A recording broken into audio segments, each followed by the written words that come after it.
ఇటీవల ముఖ్యమైన మంత్రి గౌరవనీయ లోకేష్ గారు ప్రజల సొమ్ముని ప్రభుత్వ భూముల్ని నా ఇష్టం వచ్చినట్టు ఇస్తా 99 పైసలకే ఇస్తా అని అంటూ ఉన్నారు. కానీ 99 పైసలకే భూములు ఇవ్వడం అనేది తప్పేంటి అనేది ఒక ప్రశ్న వస్తుంది సార్. తప్పేంటి సార్? నేను ఇస్తాను. ఫార్చ్యూన్ 500 కంపెనీస్ అందరికీ నేను 99 పైసల్లోనే గజానికి కాదు ఎకరానికి మొత్తం భూమి ఇస్తా. అదేమైనా మీ బాబు సొమ్మ, మీ తాత ఆస్తి?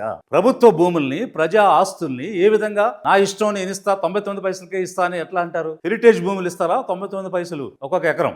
మీరు ఎకరం కాదు, గజం కాదు, మొత్తం భూమి 99 పైసలకే ఇస్తా నా ఇష్టం అని మాట్లాడుతున్నారంటే ఇంత అహంకార ధోరణితో, ఇంత గర్వంగా ఇంతవరకు ఏపీలో ఏ మంత్రి మాట్లాడలేదు అనేది రాష్ట్ర వ్యాప్తంగా చర్చ జరుగుతుంది. పబ్లిక్ ల్యాండ్ పాలసీ ఉంది. దాని ప్రకారం పేదవాళ్ళైతే వారి వ్యవసాయానికి, ఇళ్ల కోసం ప్రభుత్వం ఉచితంగా భూములు ఇస్తుంది. ఇతరులకైతే వాళ్ళ అవసరాలకి మార్కెట్ ధర మీద భూములు ఇస్తుంది. ఇది కాకుండా 99 పైసలకే ఎకరం అనే పాలసీ ఎక్కడి నుంచి వచ్చింది? ఈ ల్యాండ్ పాలసీ ఎక్కడుంది? మీరు ఫార్చ్యూన్ 500 కంపెనీలకి ఇస్తామని అని చెప్తున్నారు.